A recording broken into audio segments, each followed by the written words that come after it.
Welcome to episode 2 of From the Hack. I'm your host, Frank Rock. This week we talk with Al Cameron of Curling Canada about mixed doubles being added to the Olympic program. We chat with 2006 Olympic gold medalist Jamie Korab about the recent Grand Slam in Paradise, Newfoundland, and about the 2017 Brier being awarded to St. John's. Last but certainly not least, we discuss the 2015-2016 Women's Tour with 2010 Olympic silver medalist and TSN curling commentator Cheryl Bernard.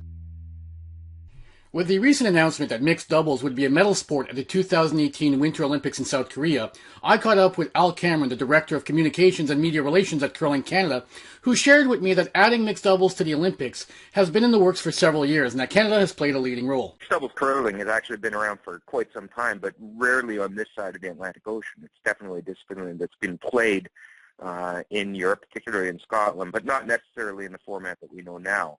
The format we know now can trace its roots to the Continental Cup.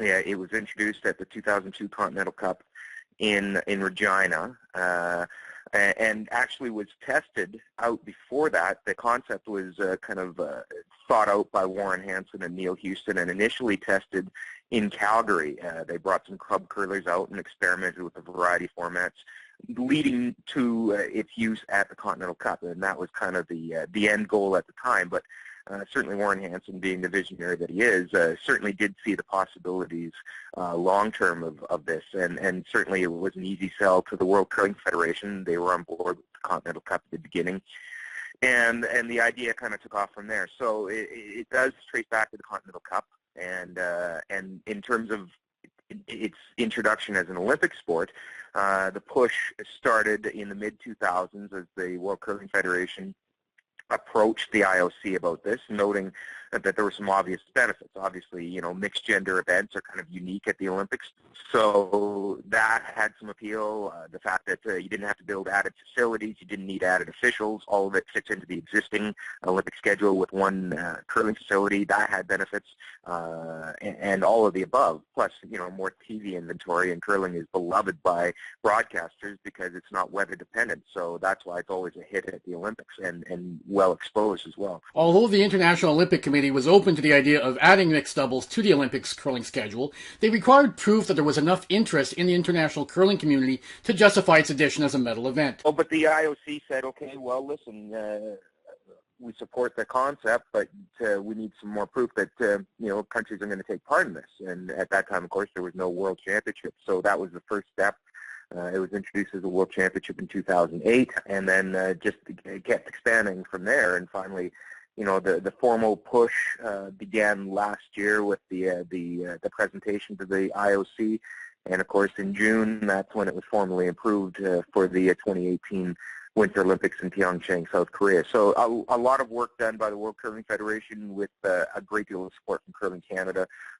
We were on board with this from the beginning. Obviously, we came up with the current format. It's been tweaked a few times since then, obviously, but it was great news, great for curling, and now Curling Canada has some work to make sure our teams are in the Olympics, in the mixed doubles, and competitive. I then asked Mr. Cameron if Curling Canada was close to announcing what the qualifying process would be to select Canada's representatives for the mixed doubles at the Olympics in South Korea. That's a work in progress. Yeah, we hope to have something announced later this year in terms of how teams will compete. There would be some form of a trials, winner winning the trials going on at the Olympics. The timing and qualifying standards are still being decided as we speak, but suffice to say, in talking with many of the top players, there's a great deal of interest. The players want to compete in this, and they want a chance, and we're talking our top players, and that's been kind of a challenge up until now, mainly due to scheduling. Every player who's played the mixed doubles format, particularly at the Continental Cup, loves it. But here's the issue. I mean, when is there a break in the competitive schedule in Canada at the high-performance level? Everything is revolving around Grand Slams and Caspials and the playdowns leading to the Brier and the Scotties, and there's just not that many open weekends to play mixed doubles. There is a cash field, actually the first of its kind, a major mixed doubles cash field taking place in Portage in Manitoba in October between a men's and women's cash field. That's a lot of top teams will play, and Jennifer Jones is going to be playing with Brent Lang in that event, for instance, and I suspect there's going to be a lot of other big names participating. So, there's early buy-in from our top players, and in terms of how we'll determine who goes to South Korea, work in progress, but those top players will be involved. Now that mixed doubles has been added to the Olympics, I asked Mr. Cameron if Curling Canada would be creating additional mixed doubles events to provide Canadian curlers with more opportunities to get familiar with this format. Well, we certainly encourage it. We don't get involved in the business of organizing cash deals. That's a World Curling Tour thing done at the club level that we've always encouraged and supported. But in terms of the organizational standpoint, our mandate is national championships, and we have held the Canadian Mixed Doubles Championship for the last 3 years, and we'll continue to do so. There will be the Canadian Mixed Doubles Championship happening in Saskatoon, I believe last weekend in March is when it is. So, we've already been doing that, and we've got mechanisms for teams to get into that, both through winning their province as well as the Canadian team ranking system and order of merit. So we've already kind of gone down that road, but in terms of actual organizing events that are outside of our championship mandate, that's not something that we'd be doing anytime soon. Mr. Cameron made it clear that the addition of mixed doubles would likely be the last addition to the Olympic curling schedule for the foreseeable future, with the addition of a 4-person mixed competition not being very practical from a logistical standpoint. Yeah, that would be impossible. You'd have to build another curling rink, plain and simple. So, the mixed doubles format can be done in like 3 or 4 days.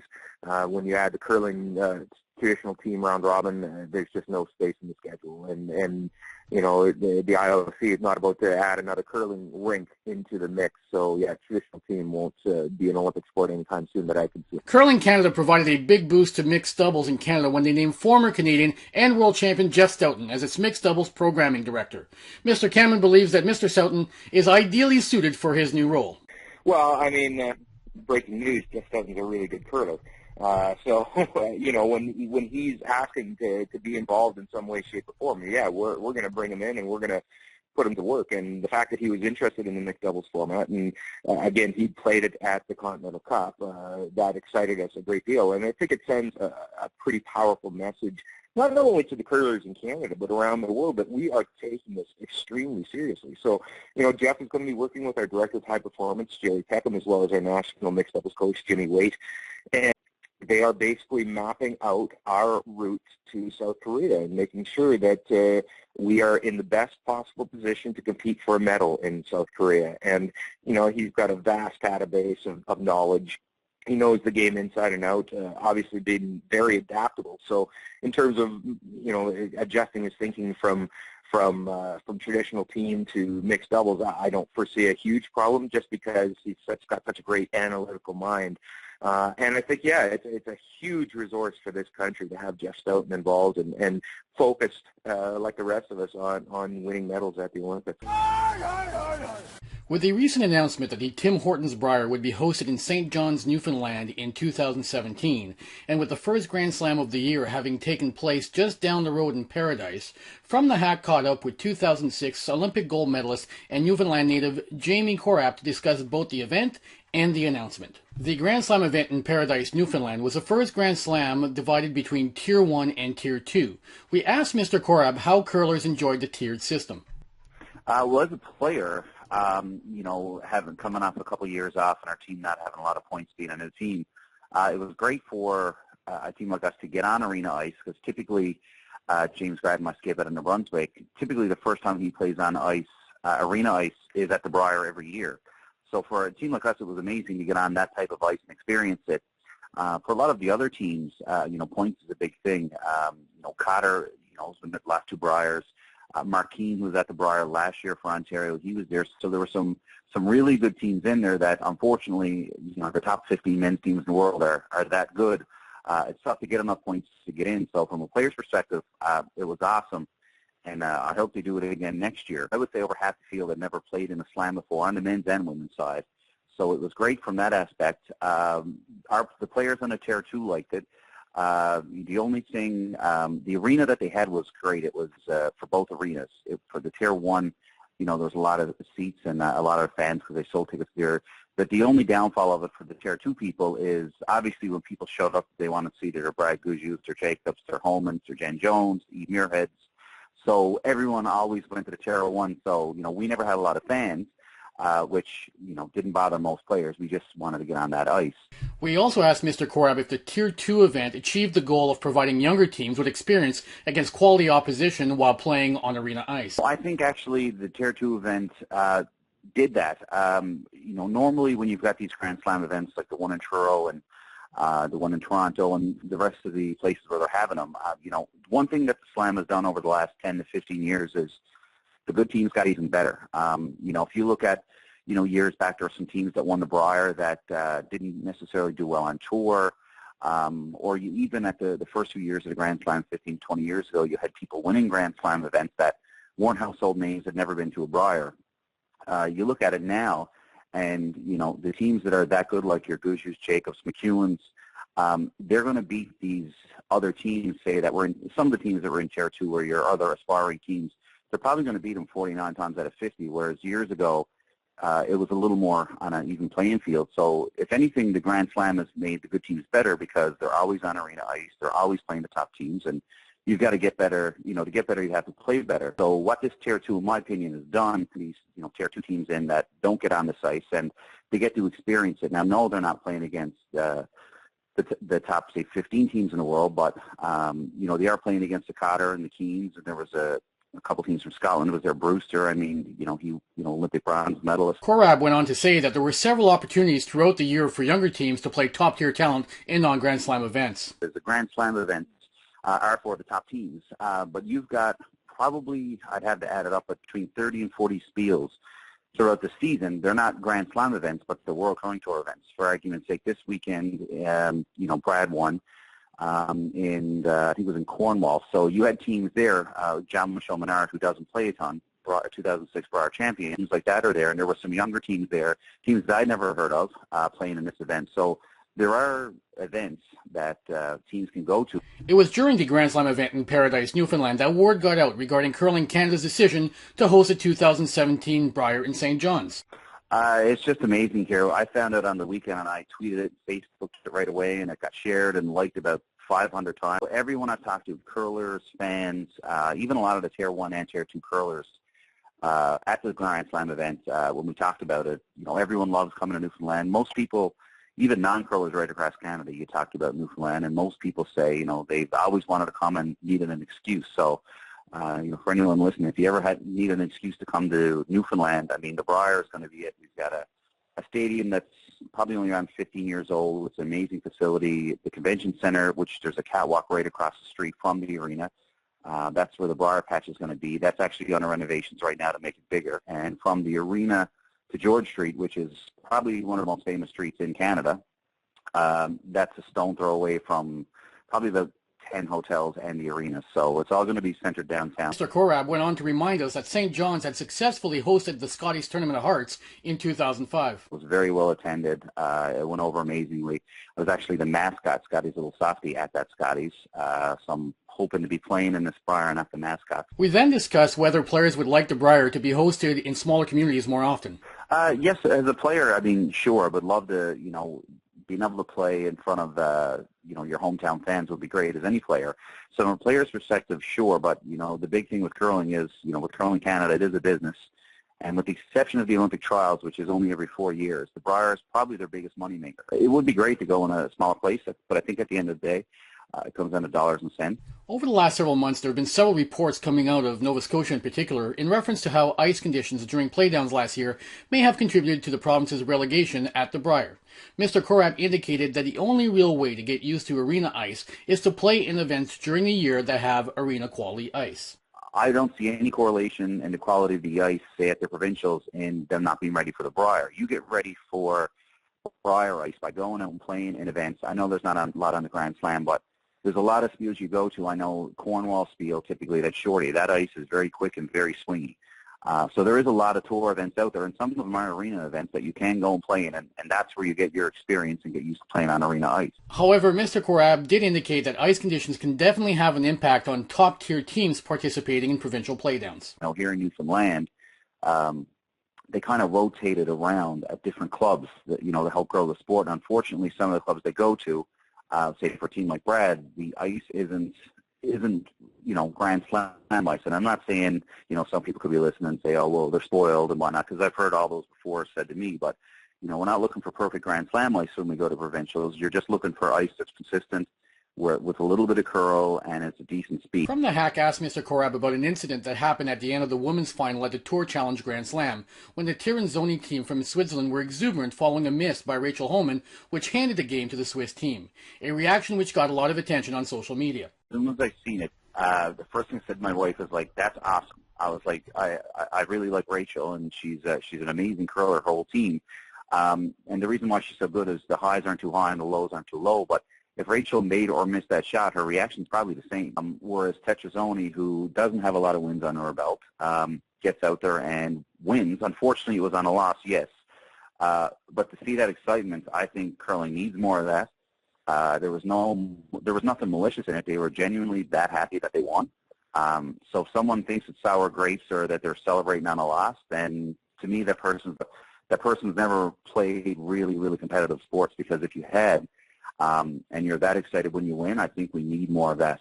When the top teams win now, they're so used to winning. Winning the Brier final or winning the Olympic trials or Olympic gold medal, that's different. But, if you take a Gouju or a McEwen or these guys now, when they win a Grand Slam event, they'll give a high five or something like that, but they don't jump up and down. They don't hug each other. I mean, if you want to see a Brier celebration, go back and look at Jean-Michel Menard, and when they won the Brier in 2006, and Robert, she jumped up and down. He must have got about 12 feet vertical there. It was just really cool to see. Now, should they have probably shooken hands first before they went crazy celebrating? Maybe. Just to see that excitement, I think curling definitely needs more of it. With the curling season now in full gear, From the Hack connected with Olympic silver medalist and member of the TSN curling team, Cheryl Bernard, to talk about the women's tour. By most standards, the Rachel Homan team had a good year last year, finishing third on both the World Curling Tour money list and Order of Merit, but only won one event during the year. We asked Ms. Bernard what she thought may have been the main cause of Team Homan's indifferent year.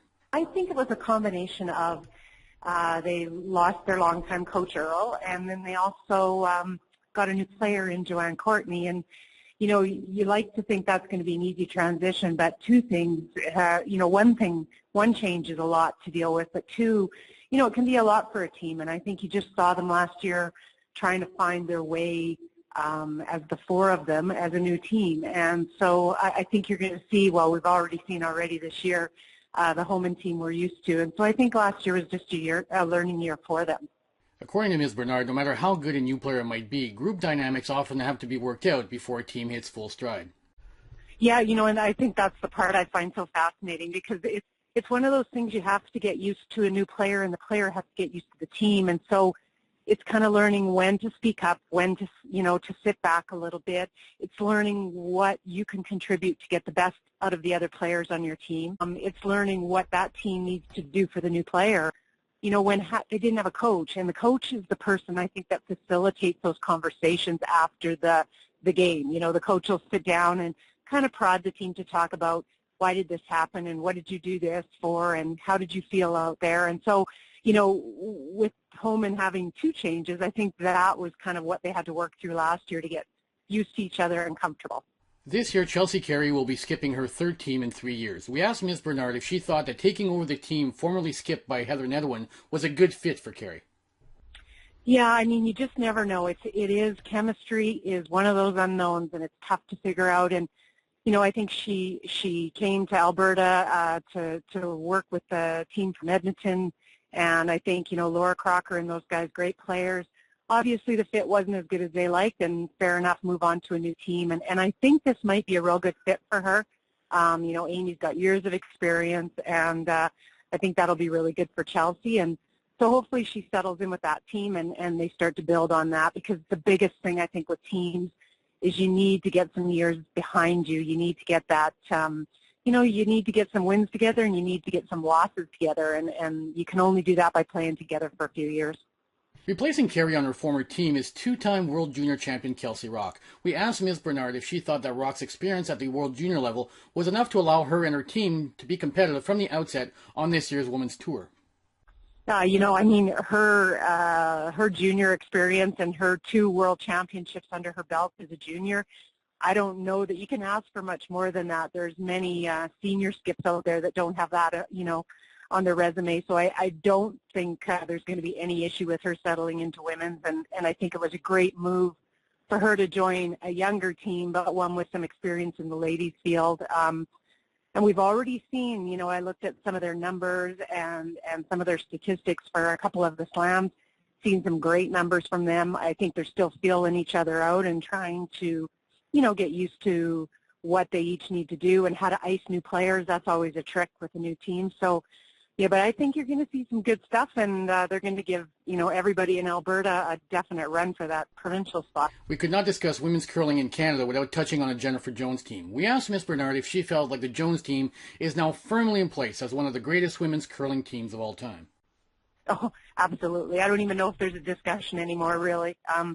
You know, I was most impressed with that team. I mean, the gold medal was amazing, but what I was most impressed with was them coming off an incredibly stressful year after the Olympics and all the demands and their performance last year, and to get a silver medal. You know, people just don't understand how hard that is, and the expectations that are put on them, and that's what impresses me most with that team. So I don't think you can argue much about one of the greatest teams. Swiss teams have won 3 of the past 4 women's world championships, and there are currently 3 Swiss teams in the top 10 on the World Curling Tour Order of Merit. We asked Ms. Bernard if the Swiss were catching up to Canada, or if this is simply an anomaly of a few solid players from the same country coming up through the ranks at the same time. Well, I think it's both. I think they've got some really good players coming up, and I think that's made a big difference. I think they've got some incredible coaching out there that, you know, is making a huge difference to these teams, and they're starting to play against each other, and they're making each other better in that country. So that's, I think, what you're seeing, and once you start to get that depth, then you can build on it, and you're going to see a lot of strong teams, I think, come out of there in the future.